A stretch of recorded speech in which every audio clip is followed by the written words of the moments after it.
Mesdames et messieurs, bonjour. Bon, on est bien d'accord qu'à la fin d'un repas de Noël, on ne peut plus rien avaler. Après les amuse-bouches, l'entrée, le plat, le fromage, difficile de se projeter sur un dessert trop imposant. C'est pour cette raison que je vous propose aujourd'hui de faire un dessert frais, léger, mais gourmand. La légende des desserts, un câlin pour le ventre et le cœur, l'île flottante.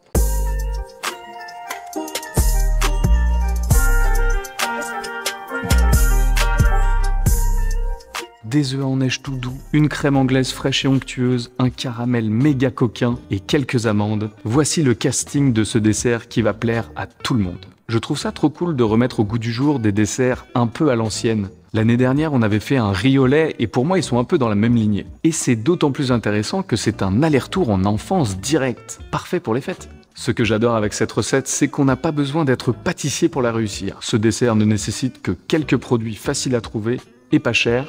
Bon, sauf la vanille, mais ça vaut le coup. Et vous commencez à me connaître, on va tout faire maison. L'île, donc les œufs en neige, la crème anglaise, et ça, n'ayez crainte, vous allez voir, tout va bien se passer. Et le caramel que l'on va sublimer, vous allez comprendre très vite. Ce qui est génial, comme la plupart des autres plats de cette série, c'est que vous pouvez tout préparer en avance. Donc vous serez à table avec tout le monde pour le fromage, et hop, au dernier moment, un petit peu d'assemblage, et c'est prêt. Noël est dans quelques jours et vous n'avez toujours pas d'idée de cadeau? Ne bougez plus, j'ai la solution. Les manuels du cuisinier amateur. Mes 2 livres de recettes, quasiment 600 pages à eux deux, et 300 recettes et techniques pour progresser ou s'inspirer en cuisine. Si vous avez envie de les découvrir, ils sont disponibles partout, librairies, grandes surfaces et sur les internets. Je vous mets toutes les infos dans la description. Mais revenons à nos moutons, on n'a pas que ça à faire, ça part sur le meilleur des desserts.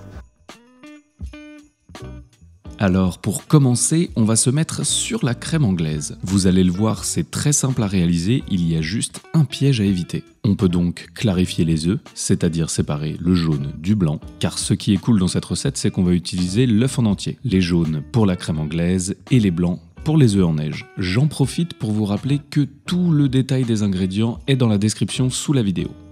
On ajoute le sucre sur les jaunes d'œufs, et on va fouetter vigoureusement à l'aide d'un fouet. Pensez à fouetter immédiatement lorsque vous versez le sucre sur les jaunes, car sinon ce dernier va faire cuire les œufs, et c'est pas exactement ce qu'on veut. Au bout de quelques secondes, on a déjà une très jolie texture, et petit plaisir coupable, on goûte, parce que c'est bêtement bon. Voici l'heure de s'attaquer à la vanille. On va ouvrir la gousse en deux dans le sens de la longueur, on peut maintenant la séparer en deux, et avec la pointe de la lame de son couteau, on va racler pour récupérer toutes les graines. On répète l'opération avec la deuxième partie, et on est bon. On verse dans une petite casserole la crème et le lait. Je fais moitié-moitié, ça permet d'avoir une crème anglaise très gourmande. On récupère les graines de vanille que l'on va ajouter à la préparation. Et très important, on ajoute également la gousse. Elle va bien infuser le liquide et ça permet d'utiliser la gousse à 100%. On fait chauffer doucement la préparation. Mettez-vous plutôt sur feu moyen, il ne faut pas que ça aille trop fort. Pensez à bien mélanger pour répartir la vanille et éviter qu'elle n'accroche. Et lorsqu'on commence à avoir un joli petit frémissement comme ceci, on va verser la moitié de la préparation sur les jaunes d'œufs. Vous n'êtes pas obligé de mesurer, ce n'est pas au gramme près, mais cela permettra d'incorporer les œufs plus facilement. On mélange immédiatement à l'aide d'un fouet, car l'idée à partir de maintenant, ça va être d'éviter de faire cuire les œufs. On ne veut pas une omelette, on veut une crème bien lisse. Une fois que c'est fait, on reverse le tout dans la casserole. Et là, je vous conseille vivement d'utiliser un thermomètre. Car pour éviter que les œufs ne cuisent et qu'on ait une texture granuleuse, on va stopper la cuisson entre 82 et 83 degrés. Toujours dans un souci de texture, on va débarrasser la crème sur un bain d'eau glacée. Le froid va stopper immédiatement la cuisson.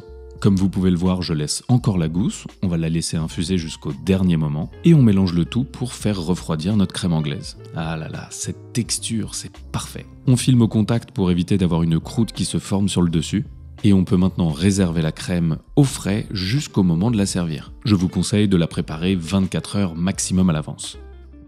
La crème anglaise, c'est bon, on va se mettre sur les blancs en neige. Je le fais au robot, mais vous pouvez le faire au batteur électrique, voire même à la main. Mais dans ce cas-là, je vous souhaite bon courage. Pour obtenir une jolie texture aérienne, je vous conseille de les fouetter lentement au début. L'air va s'incorporer progressivement et cela ne va pas trop brusquer les œufs. Au bout de quelques minutes, lorsque la texture est mousseuse, on va ajouter la première partie du sucre. Et à partir de ce moment-là, on peut un peu augmenter la vitesse.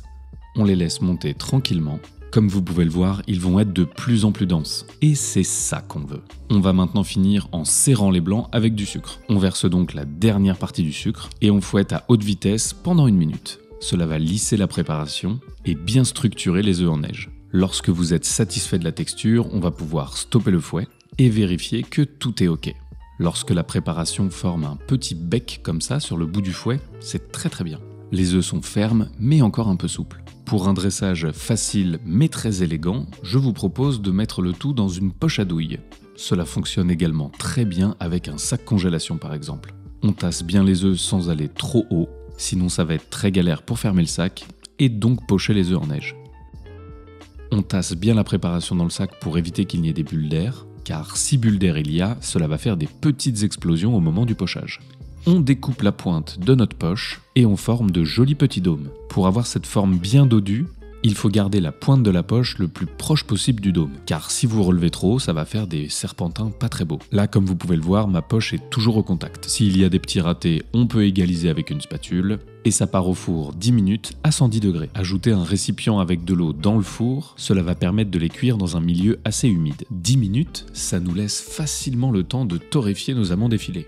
Car les amandes, c'est très bon, mais légèrement torréfiées, c'est encore meilleur. On en dépose quelques poignées dans une poêle à sec, à feu pas trop fort. On veut une légère coloration un peu brune, mais ne surtout pas brûler les amandes.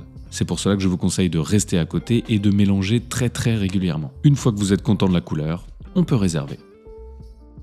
Et voilà, il ne nous reste plus qu'une seule préparation pour cette recette, le caramel. On commence par faire fondre le sucre dans une casserole. On va chercher une jolie coloration cuivrée. Attention, ça ne doit pas être trop foncé, sinon ce sera vraiment amer. On ajoute de la crème liquide que l'on a préalablement tiédie au micro-ondes, en la versant progressivement. Pensez à baisser le feu sous la casserole. Il ne doit pas être trop fort, sinon on va brusquer les ingrédients.